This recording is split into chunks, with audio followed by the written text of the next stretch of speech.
여주동행 바나바 라이프 사랑하고 축복합니다. 오늘 여주동행을 위한 생명의 삶 본문의 말씀은 요한복음 10장 31절에서 42절 말씀이 되겠습니다.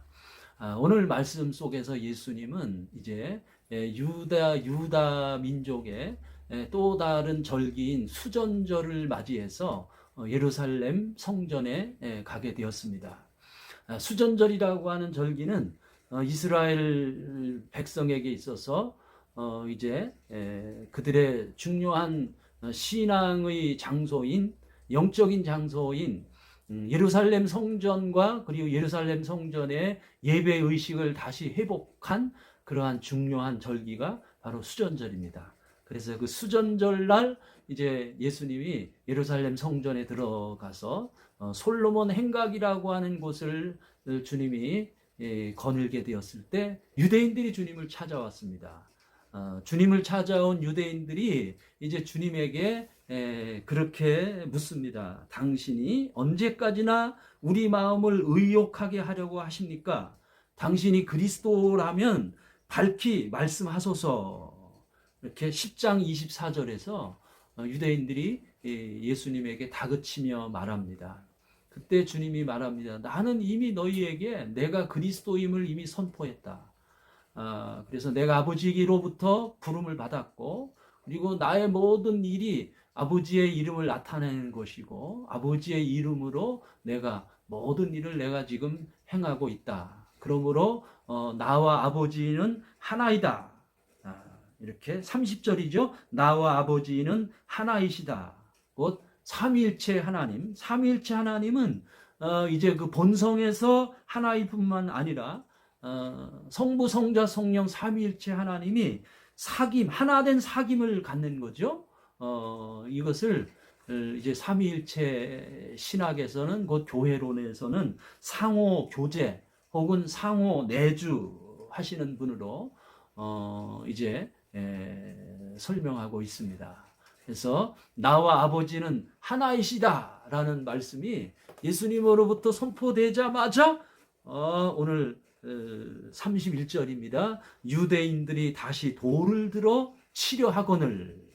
그렇게 아주 끔찍한 상황이 도출되는 부분이 바로 오늘 우리가 묵상하는 말씀 본문입니다. 저는 오늘 말씀을 묵상하며 먼저 모본의 말씀을 듣습니다. 주님으로부터 모본의 말씀의 음성을 듣는데요. 그 모본의 말씀은 유대인들이 급기야 돌을 쳐서 그들의 율법으로 예수님을 처단하려고 합니다. 굉장한 위기의 상황이죠. 그런데 그 엄청난 위기의 상황을 예수님이 극복하는 모습이 우리에게 모본을 보여주는 것이죠. 이렇게 위기를 예수님이 극복하시는 그 모본의 처세술은요, 그것은 주님이 온유하시다는 거예요. 유대인들이 예수님을 돌로 치려 하였지만은 예수님은 오히려 예수님의 말씀을 가지고 유대인들을 대적합니다. 그래서 예수님은 유대인들에게 말씀으로 질문합니다. 내가 여러 가지 선한 일로 너희에게 보였거늘 그 중에 어떤 일로 나를 돌로 치려느냐. 또 34절입니다. 예수께서 이르시되 너희 율법에 기록된 바 내가 너희를 신이라 하였노라 하지 아니하느냐. 성경은 패하지 못하나니 하나님의 말씀을 받은 사람들을 신이라 하거늘 하물며 아버지께서 거룩하게 하사 세상에 보내신 자가 나는 하나님의 아들이라 하는 것으로 너희가 어찌 신성모독이라고 하느냐. 이렇게 엄청난 위기적인 상황 속에서 예수님은 오히려 예수님의 말씀을 동원해서 그들 대적자들을 이제 대적하며 말씀으로 그들에게 질문하며 말씀을 통해서 말씀의 힘을 빌려서 예수님은 그들을 대적하는 거죠. 저는 오늘 이 말씀 묵상을 하며 그리고 또 이 제 주위에 또 말씀 묵상한 분들과 묵상을 나누는 가운데 저는 이 말씀을 모본의 말씀으로 그렇게 듣습니다. 우리의 위기 상황 속에서 때로는 나를 대적하는 그러한 대적의 앞에서 우리가 위축되지 않고 우리가 물러서지 않고 오히려 예수님의 말씀을 들어 예수님의 말씀의 권세를 힘입어 그 말씀을 통해서 그렇게 여쭈어 나간다면 충분히 우리에게 삶의 승산이 있고 우리도 예수님처럼 승리할 수가 있는 것입니다. 그리고 오늘 말씀 속에서 주님은 제게 지시의 말씀을 또 주셨습니다. 지시의 말씀은 예수님을 이렇게 믿어라 하는 지시의 말씀입니다. 37절입니다. 내가 아버지의 일을 행하지 아니하거든 나를 믿지 말려니와 38절입니다. 내가 행하거든 나를 믿지 아니할지라도 그 일을 믿으라. 그러면 너희가 아버지께서 내 안에 계시고 내가 아버지 안에 있음을 깨달아 알리라. 그렇게 주님이 말씀하고 계세요. 지시의 말씀인데요. 주님은 겸손히 자신을 내려놓습니다. 그래서 예수라고 하는 자연인은 무시해도 좋다. 그러니까 예수님이 예수라고 하는 그 자연인의 이름을 가진 자신의 존재를 예수님이 겸손히 내려놓으셨어요. 그래서 예수라고 하는 자연인을 믿지 않아도 좋다. 그러나 중요한 것은 자신을 통해서 행하시는 하나님, 주님이 행하시는 하나님의 아버지의 일을 행함을 보고 믿으라는 거예요. 38절에 아버지께서 내 안에 계시고 내가 아버지 안에 있음을 깨달아 알리라. 그렇죠? 주님이 하신 일, 아버지의 이름으로 이 땅에 오셔서 주님이 하신 일을 보고 자신을 믿으라는 것입니다. 주님이 하신 일은 무엇입니까? 주님이 하신 일은 무엇보다도 말씀이 육신이 되어 이 세상에 오신 일입니다. 주님은 독생하신 하나님의 아들이십니다. 그래서 그분은 아버지와 상호 교제하시고 그리고 상호 내주하시고 상호 소통하시는 분이십니다. 그래서 나와 아버지는 하나이니라 라고 그렇게 아버지와 하나 된 일체된 그러한 존재로서 주님은 하나님과 상호 교제하시고 그렇게 행하십니다. 그래서 이렇게 믿으라 이렇게 우리에게 지시의 말씀을 주님이 하고 계신 것입니다. 그리고 약속의 말씀도 주세요. 약속의 말씀은 주님은 자신을 신성모독으로 박해하는 자들을 피해서 이제 주님은 저 요단강 저편으로 가셨습니다. 40절 말씀에 다시 요단강 저편 요한이 처음 세리를 베풀던 곳에 가사 거기 거하시니 이렇게 말씀하고 계시죠.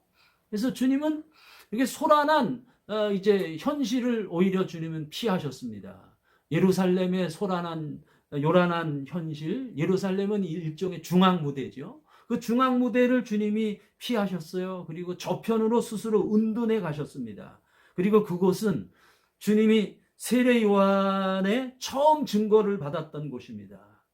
그것은 선한 목자이신 예수님을 위해 그 양 우리의 문을 연 그 문지기, 그 문지기가 이제 등장하는데 세례 요한이 바로 예수님의 문지기죠. 예수님이 양 우리로 들어가실 수 있도록 그렇게 예수님의 첩경을 예비한 예수님의 목자의 양 우리의 문을 연 분이 바로 세례 요한이죠. 바로 그곳으로 주님은 내려가셨습니다. 그래서 요단 저편은 그것은 일종의 이제 광야입니다. 많은 사람들 알아주지 않는 곳이에요. 언더그라운드입니다. 그러나 그러함에도 불구하고 예수님이 그곳에 내려가심으로 말미암아 오히려 그곳에서 예수님은 선한 목자이시기 때문에 예수님이 생명이시기 때문에 그 예수님의 생명의 물결이 이제 생수의 물결이 그렇게 파도처럼 밀려와 오히려 예루살렘을 향해 그렇게 휘몰아치는 거예요. 그래서 그곳에 오히려 많은 사람들이 예수님을 믿게 되었다. 그렇게 약속의 말씀을 주십니다. 그러면서 우리의 삶 속에서 우리가 오히려 그렇게 믿음의 눈을 들어서 겸손하게 낮아지고 그리고 오히려 하늘에 썩는 미랄이 되어 그렇게 우리의 모습을 낮춘다면 오히려 우리 안에 있는 하나님이 주신 생명이 생명력이 있어서 그 생명이 솟구쳐서 세상을 변혁시키고 세상을 놀라게 하는 그러한 물결이 우리를 통해서 하나님이 일하게 하시겠다. 그렇게 오늘 약속을 하고 계십니다.